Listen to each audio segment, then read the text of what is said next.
कभी सोचा है अगर आपकी जिंदगी सुबह से लेकर रात तक हर रोज बस एक ही दिनचर्या को करते हुए बीते, क्या आप रोजाना वही एक जैसी चीजें कर पाएंगे, बोरियत नहीं महसूस करेंगे? लेकिन आज आपको मूवी स्ट्राइप ऐसे ही एक आदमी की कहानी सुनाएगी जिसका हर रोज एक जैसे ही कटता है। वो वही काम रोजाना करता है और ठीक वैसा ही करता है। वही खाता है, वही पीता है, वही गाने सुनता है, वही जाकर नहाता है, वही जाकर बैठता है, उसी पेड़ की तस्वीरें खींचता है ना अजीब आजकल के ज़माने में ऐसा सुनना? तो आज आप सुनेंगे 2023 की Oscar nominated Japanese movie perfect days, director Vim vendors, IMDb 7.9। दोस्तों, कहानी पूरा सुनना, क्योंकि मूवी क्या कहना चाहती है और जितना मैंने समझा है वो मैं आपको आखिर में बताने वाली हूँ। तो चलिए सुना जाए। हिरायामा एक मध्यम उम्र का आदमी आराम से सो रहा है और बाहर भोर सुनसान सड़क पर एक औरत झाड़ू लगा रही होती है, जिसकी आवाज से ही रोज हिरायामा की सुबह होती है। वो एक हंसी के साथ उठा, बिस्तर को अच्छे से समेटा, फिर ब्रश और अपनी दाढ़ी बनाने के बाद उसने पौधों में पानी डाला। ये उसका हर सुबह का दिनचर्या है। घर के सारे काम निपटाने के बाद उसने अपने काम वाले कपड़े पहने और घर से निकल गया। हिरायामा एक सफाई कर्मचारी है जो पब्लिक टॉयलेट्स की साफ सफाई का काम करता है। बाहर निकलते ही वो ऊपर खुले आसमान की ओर देख मुस्कुराया, जैसे वो ऊपर वाले को शुक्रिया कह रहा हो। फिर उसने पास ही रखी वेंडिंग मशीन से एक कॉफी का कैन खरीदा और अपनी वैन में जाकर बैठ गया। कॉफी पीते हुए उसने एक गाने की कैसेट चुनी। जी हाँ, कैसेट, जिसे सुनते हुए वो अपने काम पर जाने लगा। पूरे रास्ते भर गाने सुनते हुए वो जा रहा है, मानो जैसे उसे अपनी जिंदगी से और कुछ नहीं चाहिए। अब काम की जगह पहुंचकर उसने सारे जरूरी सामान लिए और टॉयलेट में घुस गया। सबसे पहले फैला सारा कचरा उठाया, उसके बाद टॉयलेट क्लीनर से सभी जगह की सफाई करने लगा। तभी एक नशे में आदमी आकर दोबारा बाथरूम में घुसा। उसके जाने के बाद वो दोबारा सफाई में लग गया, लेकिन उसके चेहरे पर जरा सा भी झंझलाहट नहीं थी। पर लोगों की नजर में शायद हिरायामा जैसे काम कर रहे लोगों की कोई कद्र नहीं है, और हिरायामा को भी इससे कोई फर्क नहीं पड़ता। उसे जिंदगी से कोई शिकायत नहीं। काम करते करते उसका जूनियर तकाशी भी आ पहुंचा। आज ट्रैफिक बहुत ज्यादा थी, इसीलिए लेट हो गया। इतनी सुबह सुबह उठकर मुझे बिल्कुल भी नहीं पसंद, तकाशी बोला। पर हिरायामा कोई भी बात किए बिना अपने काम में लगा है। कौन क्या कहता है, क्या करता है, उसे उन बातों से मतलब नहीं। उसे अपने में रहना पसंद है, ज्यादा बातें नहीं करता। जितने से उसका गुजारा चल जाता है वो बस उतना ही करता, और अपनी जिंदगी में बस किसी ऐसे पतंग की तरह उड़ता रहता है जो हवा में जाकर स्थिर हो गई हो। उसे ना तो ढील मिल रही हो और ना ही नीचे लाया जा रहा हो। कम उम्र का तकाशी काम करते हुए फोन चला रहा है।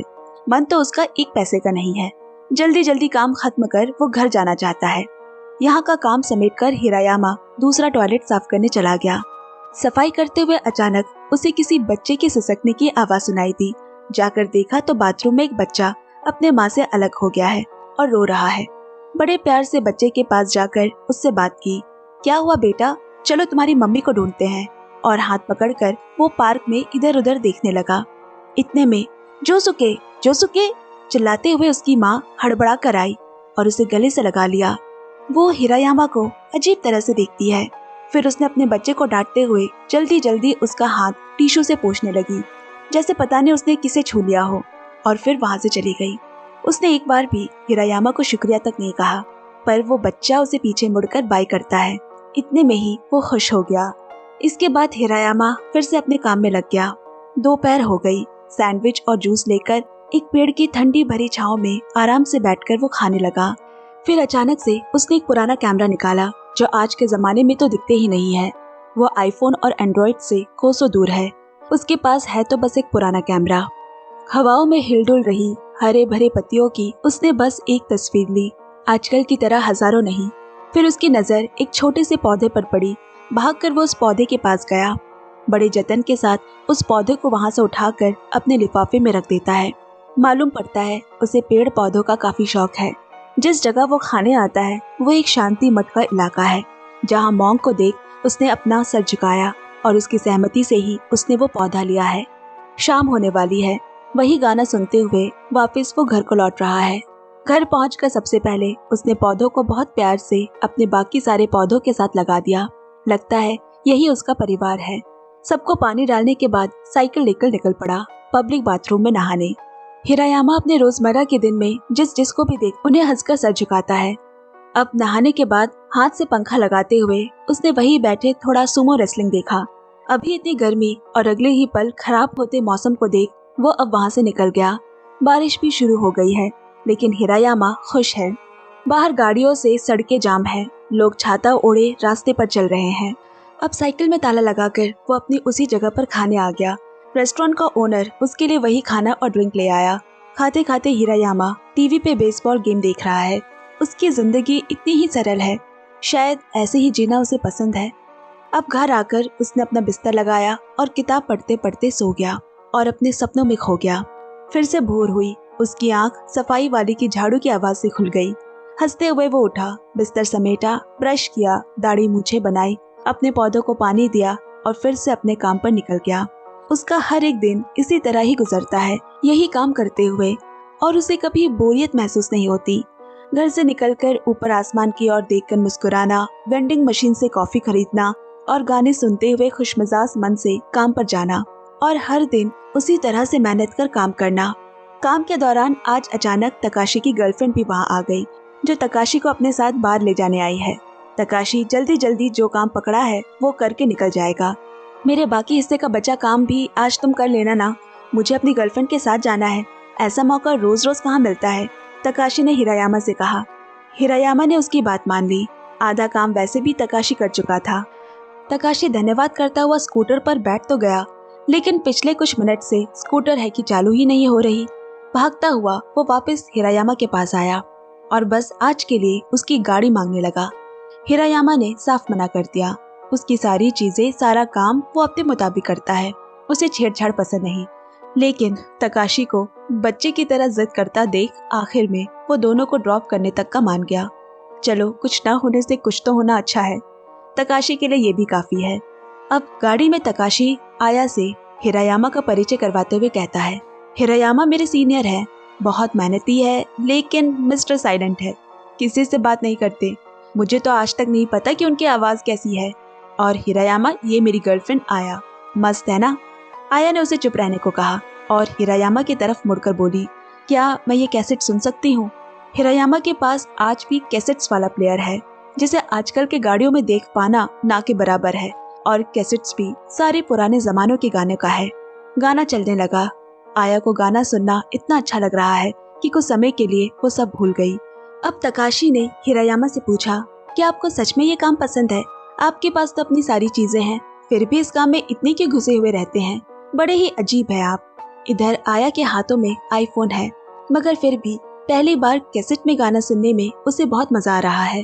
और ये सब देख और सुनकर हिरायामा भी मुस्कुराता है। यहाँ दो पीढ़ी को दिखाया जा रहा है, जो कितनी ही अलग है, सोच से भी और तकनीकी से भी, मगर कुछ चीजों का मजा तो उसके असली रूप में ही मिलता है। थोड़ी देर बाद आया ने तकाशी को उसके काम वाली जगह पर उतार देने को कहा। आज उसकी बार में एक्स्ट्रा शिफ्ट है, शाम में मैं फ्री हूँ, आया ने कहा। अब तकाशी ने चुपके से वही कैसेट आया के बैग में डाल दी। आया के जाने के साथ ही तकाशी अपना दुखड़ा हिरायामा को सुनाने लगा। आजकल लोग तो बस पैसे देकर प्यार करते हैं, और मेरे पास तो पैसे ही नहीं है। फिर उसकी नजर हिरायामा के पुराने कैसेट्स के कलेक्शन पर गई। क्या तुम्हें इनकी कीमत पता है? क्या पता करना चाहोगे इनकी कीमत? मुझे तो लगता है अच्छी खासी होगी। और उसे लेकर एक दुकान पर गया जहाँ इन कैसेट्स को बेचा जाता है। वहाँ कैसेट्स के दाम सुनकर तो तकाशी के होश ही उड़ गए। कोई सोच भी नहीं सकता कि 70-80 के दशक के गानों की इतनी कीमत हो सकती है। शायद इसीलिए कहा गया है ओल्ड इज गोल्ड। हिरायामा कैसेट्स की कलेक्शन देखकर जब वापस आया तो तकाशी उसे कैसेट्स बेचने की जिद करने लगा ताकि वो अपनी गर्लफ्रेंड को घुमा सके। उसके सामने मिन्नतें करने लगा, पर हिरायामा इसके लिए तैयार नहीं होता और उसे अपना कैसेट वापस देने का इशारा करने लगा। आखिर में तकाशी बेचारा जैसा मुंह बनाकर कैसेट्स वापस कर दी, पर हिरायामा का दिल बड़ा है। उसने अपने बटुए से पैसे निकालकर उसे दे दिए। तकाशी खुशी के मारे उसके गले लग जाता है। दुकान में सभी लोग उन्हें ही देख रहे होते हैं। अब वापस घर आते वक्त बीच रास्ते में गाड़ी की फ्यूल खत्म हो गई और बटुए में उसके पास पैसे नहीं है। ना चाहते हुए भी उसे अपनी कैसेट उसी दुकान में जाकर बेचनी पड़ी। कभी कभी कितना भी कोशिश कर ले हम, चीजों को होने से रोक नहीं पाते। दुनिया पहले से कितनी बदल गई है, कौन रोक पाया इसे? हिरायामा भी इस बात को समझता है। आज उसे काफी देरी हो गई, इसीलिए उसने घर पर ही रामेन बनाकर खा लिया और हमेशा की तरह किताब पढ़ते हुए सो गया। हर बार की तरह आज भी पूरे दिन भर की घटी घटना सपने में देखता है। अब अगले दिन उसे पब्लिक टॉयलेट साफ करते वक्त कोने में एक कागज मिला जिसमें किसी ने टिक टैक टो गेम शुरू किया हुआ है। उसने वो उठाकर कचड़े के पॉली में डाल दी। अब दोपहर में उसी पेड़ के नीचे बैठकर सैंडविच खाते हुए उसने फिर से पत्तों की तस्वीर ली। आसपास लोगों को देखकर उन्हें सर झुकाकर अभिवादन भी करता है। वहीं उसने अपनी बगल वाली बेंच पर एक लड़की को लंच खाते हुए देखा। वो भी सैंडविच ही खा रही है। उसने सर झुकाया पर वो उसे बस देखती है। अब वापस घर जाते वक्त पता नहीं उसे क्या सूझा, उसने वही टिक टैक टो गेम वाला कागज निकाला और अपनी बारी खेलकर उसी जगह पर रख देता है। फिर हमेशा की तरह उसी पब्लिक बाथरूम में नहाकर बाहर का खाना खाकर किताबें पढ़ते हुए वो सो गया। अगली सुबह काम पर हैरान, आज तो काम पर तकाशी भी जल्दी आ गया। आते ही वो हिरायामा से कहता है, मुझे नहीं लगता कि मेरा आया के साथ ज्यादा कोई चांसेस है। और हिरायामा तो वैसे ही कुछ नहीं बोलता। उसने उसे काम करने का इशारा किया। यहाँ का काम खत्म कर अब वो उसी पब्लिक टॉयलेट में सफाई करने पहुंचा जहाँ उसे वो कागज मिला था। उसने खोलकर देखा तो उसमें उस अनजान ने अपनी बारी खेली हुई है। हिरायामा ने भी हंसते हुए अपना अगला गेम खेलकर कागज वही रख दी। अब सामान लेकर अगली जगह जाने के लिए गाड़ी की तरफ वो बढ़ा ही था कि इतने में अचानक आया वहां आ पहुंची और उसे वही कैसेट वापस करती है जो तकाशी ने उसके बैग में चुपके से डाली थी। कैसेट्स देने से पहले क्या मैं एक और बार ये गाना सुन सकती हूँ? आया ने कहा। फिर दोनों वो गाना सुनने लगे। गाना सुनते सुनते आया बोली, क्या तकाशी ने तुम्हें बताया? इतना कहकर वो रोने लगी। हिरायामा चुप से बैठा है, क्या करे उसे समझ नहीं आ रहा कि तभी आया उसे गाल पर किस करके भाग गई। वो एकदम से चौंक गया और उसके बाद पूरा दिन आया की बचकानी हरकत को याद कर हंसता है। अगला दिन चढ़ चुका है। हिरायामा आज देरी से उठा। आज उसकी छुट्टी है। अपने गंदे कपड़े लॉन्ड्री में देने साइकिल लेकर वो निकल पड़ा। रास्ते में पहले एक मंदिर मिला जहाँ उसने प्रार्थना की और फिर अपने कपड़े धोने के बाद सीधा कैमरे की दुकान पहुंचा जहाँ उसने एक नया कैमरा रोल खरीदा और पिछले हफ्ते के कैमरा रोल से खींची तस्वीरें निकलवा कर घर आ गया। फिर घर की साफ सफाई करने के बाद वो अपनी खींची हुई पेड़ पत्ते की तस्वीरें देख रहा है। उसके लिए वो कुछ तो खास मायने रखता है। इसके बाद वो लाइब्रेरी आया और एक किताब खरीदी, राइटर कोडा की ट्रीज। फिर शाम होते होते वो उसी बार में आया जहाँ वो हर छुट्टी वाले दिन आता है और जहाँ की ओनर को पता है कि उसे क्या ऑर्डर चाहिए। बड़ी ही हंसमुख, मजाकिया, आकर्षक, खूबसूरत औरत है। इसी के साथ लाजवाब गायक भी। वहाँ मौजूद लोगों की और उसकी बातें सुनकर हिरायामा भी खूब हंसता है। इसके बाद हिरायामा वहाँ से साइकिल लेकर निकल गया। उसकी जिंदगी ऐसी ही चलती है, सीधी सरल एक जैसी। फिर से रात में किताब पढ़ते पढ़ते वो सो गया और सपने देखता है। फिर से सुबह हुई, फिर से वो काम पर गया, टिक टैक टो गेम खेला और पार्क में उसी पेड़ के नीचे लंच करने बैठा। फिर उसने एक तस्वीर खींची। आज फिर से वही लड़की लंच करते हुए हिरायामा को ही देख रही है। हिरायामा ने सर झुकाया पर उसने कोई प्रतिक्रिया नहीं दी। बाकी का काम खत्म कर उसी रेस्टोरेंट में जाकर उसने खाना खाया और घर लौट आया। लेकिन आज कुछ अलग हुआ है। उससे मिलने एक हाई स्कूल स्टूडेंट आई है। अंकल, आपने इतना टाइम क्यों लगा दिया?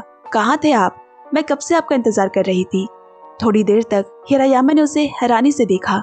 जो कहानी में ना के बराबर बात करता है, आज बोला, निको, क्या तुम निको हो? कितनी बड़ी हो गई हो। दरअसल निको हिरायामा की भांजी है। हिरायामा उसे देखकर काफी खुश हो गया। निको कुछ दिनों के लिए यहाँ रहने आई है। उसने निको को सोने के लिए उसका कमरा दे दिया और खुद एक छोटी सी जगह पर सो गया। अगली सुबह अपने ही समय पर हिरायामा उठा। आज निको घर पर सो रही है, इसलिए वो आराम से दबे पांव सारा काम कर रहा है। पर आखिर में निको उठ ही गई। मैं उठ चुकी हूँ और मुझे अकेले घर में छोड़ने से अच्छा है मुझे भी आप अपने साथ काम पर ले चले, निको ने कहा। थोड़ा सोचकर उसने भी हामी भर दी। ये उसका काम है और नहीं फर्क पड़ता लोग क्या सोचते होंगे। बाहर निकलकर आज दोनों ही आसमान को देख मुस्कुराए। हिरायामा ने 2 कॉफी की कैंस ली और गाना सुनते हुए काम पर निकल गया। रास्ते में निको ने कहा, क्या मैं ये गाना आईफोन पे सुन सकती हूँ? स्पॉटिफाई में तो मिल जाएगा ना? हिरायामा बोला, कहाँ है ये दुकान, मुझे बता दो, मैं ले चलता हूँ। और हिरायामा की इस मासूमियत पर निको भी जोर से हंस पड़ी। हिरायामा के पास ना तो टीवी है, ना स्मार्टफोन, ना ही कोई ऐशो आराम की ऐसी चीज। मिलेंगे तो उसके पास पुराने जमाने की सारी चीजें। दोनों बातें करते हुए काम की जगह पहुंच गए और हिरायामा अपने काम में लग गया। निको उन्हें ये काम करता हुआ देख रही है। उसे थोड़ा सा अनकंफर्टेबल लगा और ये देखकर भी कि लोग किस तरह नजर से उन्हें देख रहे हैं, लेकिन वो हिरायामा को उसके काम से नहीं आंकती, बस चुपके से उसकी एक वीडियो बना लेती है। काम खत्म होने पर रोज की तरह दोनों उसी पेड़ के नीचे बेंच पर बैठे खाते हैं। निको भी अपने फोन से पत्तियों की तस्वीरें ले रही है। तभी हिरायामा ने अपना पुराना कैमरा निकाला। अब निको ने भी बचपन में हिरायामा का दिया कैमरा निकाला, जिसे देखकर वो भी चौंक गया। शायद निको को भी फोटोग्राफी का शौक हिरायामा से ही मिला है। निको कहती है, ये पेड़ आपके दोस्त है ना? हिरायामा ने उनकी तरफ मुस्कुराते हुए कहा, हाँ मेरे दोस्त है। फिर उसने निको की उस पेड़ के पास खड़ी एक तस्वीर खींची। हिरायामा हर दिन के उन खास पलों को अपने कैमरों में यादों के तौर पर कैद करके रख लेता है। अगली सुबह जब वो उठा तो पाया निको जगी हुई है और उसकी किताब पढ़ रही है, जो उसे काफी अच्छी लगी। पहले दिन के मुकाबले आज निको थोड़ा हिरायामा के काम को लेकर खुल चुकी है। उल्टा आज वो खुद उसकी मदद भी करती है। काम के बाद दोनों बैठे बातें करते हैं। दरअसल निको की माँ यानी हिरायामा की बहन और हिरायामा में बातें नहीं होती और ना निको की माँ अपने भाई के बारे में बात करना चाहती है। इसी वजह से गुस्से में लड़ाई कर निको घर छोड़कर यहाँ अपने अंकल के पास आ गई। ये पहली बार है कि वो घर से भागी है, पर निको के आ जाने से हिरायामा की जिंदगी खुशनुमा हो गई। वो ज्यादा बातें करने लगा है। अब दोनों पब्लिक बाथरूम से नहाकर निकलने के बाद शाम का समय साइकिल लेकर टहलने लगे। आप और माँ दोनों बहुत ही अलग हो। माँ कहती है, आपकी दुनिया हमारी दुनिया से बिल्कुल अलग है, आप हम जैसे नहीं हो, निको कहती है। जिस पर हिरायामा बोला, सही कहा है, ये दुनिया बहुत सारी अलग अलग दुनिया से बनी है। कुछ मेल खाते हैं, कुछ नहीं, और मेरी और तुम्हारी माँ की दुनिया मेल नहीं खाती। हर इंसान अलग तरीके से अपनी जिंदगी बिताना पसंद करता है और उसे हक भी है। निको को हिरायामा का साथ उनकी बातें बहुत अच्छी लगती है। अब निको हिरायामा को समंदर दिखाने ले जाने की जिद करती है और तब हिरायामा कहता है, next time is next time, now is now. इसके बाद जब दोनों घर वापस पहुंचे तो देखा निको की माँ उनका इंतजार कर रही है। निको की माँ की माली हालत काफी अच्छी है, हिरायामा की तरह एक कमरे के घर की तरह नहीं। निको की माँ ने उसे चलने को कहा, लेकिन निको नहीं जाना चाहती। फिर हिरायामा ने उसे समझाया तो वो मान गई। शायद हिरायामा और उसकी बहन के मिले जमाने हो गए हैं। कहने को तो बहुत कुछ है एक दूसरे से, लेकिन कैसे जज्बातों को कहे दोनों ही नहीं समझ पा रहे। उसने हिरायामा को उसका मनपसंद चॉकलेट दिया और बोली, पापा को देखने अस्पताल नहीं आओगे? जो कुछ भी हुआ था वो सब अब उन्हें याद नहीं है। उनकी बातें बता रही है कि ये हिरायामा का वो सच है जिससे भागकर ही शायद उसने अपनी जिंदगी, उसने अपनी अलग दुनिया बना ली है। हिरायामा की बहन को अपने भाई के लिए दुख तो है, लेकिन ये उसके भाई की मर्जी है। और हिरायामा के काम के पूछने पर हिरायामा ने भी हंसकर हाँ कहा। निको भी अपना सारा सामान लेकर आ गई। हिरायामा के गले लगकर उसने उसे शुक्रिया कहा और जाकर गाड़ी में बैठ गई। थोड़ी देर बाद हिचकिचाते हुए हिरायामा ने अपनी बहन को गले लगा लिया। अपनों का एहसास सच में किसी को भी गर्माहट दे सकता है। बहन के जाते ही अब तक खुद को रोके रखा हिरायामा की आंखों से आंसू निकल आए। एक बच्चे की तरह वो रोने लगा। पूरी रात उसकी आंखें जगी हुई थी। ना जाने ऐसे कौन से पुराने जख्म ताज़ा हो गए होंगे। अगली सुबह उसकी जिंदगी की तरह उसका काम भी उथल पुथल हो रखा है। अचानक से तकाशी ने जॉब छोड़ दी है, बिना किसी को बताए, और इतने कम नोटिस में कोई दूसरा ज्वाइन भी नहीं हो सकता, जिस वजह से आज दोनों शिफ्ट हिरायामा को ही करना पड़ेगा। सुबह से जो शुरू हुआ उसका काम रात हो गई। काम खत्म कर गुस्से में उसने कंपनी में फोन कर तकाशी के बदले किसी को रखने की बात कही, नहीं तो वो कल काम पे नहीं आएगा। आज पहली बार हिरायामा को गुस्सा होते हुए देखा है। थका हारा हिरायामा आज जल्दी सो गया। अगले दिन वो फिर से उसी हंसी के साथ अपना दिनचर्या पूरा कर काम पर निकला। तकाशी के बदले एक नई लड़की हिरायामा से भी पहले उसका इंतजार कर रही होती है। वो भी हिरायामा की तरह ही काम को लेकर सीरियस और समय की पाबंद लगती है। हिरायामा को उसे देखकर खुशी हुई। साथ ही आज उसका टिक टैक टो वाला गेम भी ड्रॉ हो गया। उसने हिरायामा को शुक्रिया कहा, इतने समय तक उसका साथ देने के लिए। उसके अकेलेपन में उसने मुस्कुराकर कागज जेब में रख ली। ये हमें यही कहना चाहता है कि हर दिन एक जैसा नहीं होता। कल बुरा तो आज कुछ अच्छा होने की भी उम्मीद है। एक और हफ्ते गुजरे और छुट्टी का दिन आ गया। सुबह से वही सारी चीजें करता हुआ अब शाम होने को आई है और अब हिरायामा उसी बार जा पहुंचा, लेकिन देखा कि वो अभी बंद है। वो सामने की एक दुकान पर बैठकर लाइब्रेरी से खरीदी आज की नई किताब तब तक पढ़ने लगा। तभी उसने बार ओनर और एक आदमी को बार के गेट खोलकर अंदर जाते हुए देखा। बार खुल गया है सोचकर वो अब जैसे अंदर घुसा, उसने दोनों को गले लगते हुए देख लिया। ये देख वो फौरन वहां से हड़बड़ा कर निकल गया। इसके बाद उसने बाहर दुकान से बियर के कुछ कैंस और एक सिगरेट का पैकेट खरीदा। पैकेट खरीदकर एक सुनसान जगह पर आ गया। शायद ये देखने की उसे उम्मीद नहीं थी, या शायद वो उसे पसंद करता हो। थोड़ी देर बाद वही आदमी वहां आया और उसे सिगरेट मांगा। दरअसल वो बार ओनर का पति है, जिससे 7 साल पहले उसका तलाक हो चुका था, जिसके बाद उस आदमी ने दूसरी शादी कर ली। 7 साल बाद आज पहली बार वो उसे देख रहा है। वो आदमी बोला, मुझे कैंसर है, वक्त कम है मेरे पास, इसीलिए मैं उससे माफी मांगने आया हूँ। नहीं, मैं उसे शुक्रिया कहने आया हूँ। दरअसल ये भी नहीं, मैं बस उसे देखना चाहता था। तुम अच्छे से ख्याल रखना उसका, हिरायामा। हिरायामा ने ऐसा कुछ नहीं है हमारे बीच कहा तो सही, लेकिन उसके चेहरे पर दुख के साथ साथ एक सुकून, एक पल भर की खुशी भी झलक रही थी। इसके बाद उस आदमी ने पूछा, क्या दो परछाइयां जब मिलती है तो वो और गहरा काला हो जाता है? फिर हिरायामा ने उसे ये अभी करके देख लेने को कहा, और इसी तरह दोनों ने मिलकर बचपन का एक खेल भी खेला। आजकल इंसान इतना व्यस्त और परेशान रहता है कि हंसना भूल जाता है। वही कोई 2 पल के लिए किसी को हंसा सके, ये वाकई में बड़ी बात है। कल किसने देखा है। एक और नई सुबह हुई। हिरायामा गाना सुनते हुए जा रहा है। उसका हर एक दिन एक नया दिन, एक नई सुबह, एक नई मिली जिंदगी होती है, जिसके लिए ही वो आसमान को देख शुक्रिया कहता है। और ये बात कहानी के अंत में हिरायामा की आंखें, उसका चेहरा बयां कर जाता है, जहां उसका रोना और हंसना दोनों ही भाव एक साथ उसके चेहरे पर नजर आते हैं, जो कि वाकई में बेहद ही खूबसूरती से दर्शाया गया है। तो दोस्तों, आई होप कहानी सुनकर आप भी थोड़ा बहुत समझ चुके होंगे कि कहानी क्या कहना चाहती है। तो मैं एकदम छोटे में इसे बताने की कोशिश करूंगी। जैसे कि कहानी का हीरो कोई सुपर हीरो या उसके पास सुपर पावर नहीं है। वो एक आम इंसान है और पब्लिक टॉयलेट साफ करता है। वो दिन भर में कितने लोगों को देखता है, लेकिन वो किसी को नजर नहीं आता, ना उसका काम। फिर भी वो हर दिन उसी मेहनत के साथ काम करता है। कहानी के हर एक मोड़ पर खूबसूरत छोटे छोटे सीख है। अब जैसे कि कहानी का नाम है परफेक्ट डेज। परफेक्ट का मतलब ये नहीं कि आप हमेशा हंसते रहो या सब हमेशा अच्छा हो। हंसना, रोना, दुख, खुशी, गुस्सा, प्यार, ये सारी चीजों के साथ जब हम खुद को संतुलित करके रखते हैं, मुझे लगता है वही परफेक्ट होता है। आपको याद होगा हिरायामा ने निको से कहा था, next time is next time, now is now. ये एक मशहूर कोट है। मतलब जो है अभी है, उसे प्रेज करो, कल का समय कल का है। हिरायामा भी अपना हर दिन परफेक्ट दिन के इरादे से उठता है। वो वही चीजें रोजाना करता है जो एक मेडिटेशन की तरह है। हर दिन एक नया जन्म है और हर रात एक मौत। जैसे जैसे उसकी जिंदगी में चीजें हुई, वैसे वैसे ही उसके भी इमोशंस हुए। वो भी हंसा, रोया, गुस्सा हुआ, दुख हुआ, जिसे उसने बहुत अच्छे से स्वीकारा। पर उसने कहानी में लोगों से मिलकर ये भी जान लिया है कि इंसान का जाना तय है। रोशनी है तो अंधेरा भी है, और इसीलिए वो हर एक सुबह का शुक्रगुजार है, जैसे कि वो उसका परफेक्ट डे हो।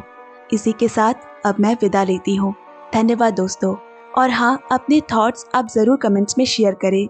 सुनते रहिए, सुनाते रहिए movies tribe. Bye bye, take care.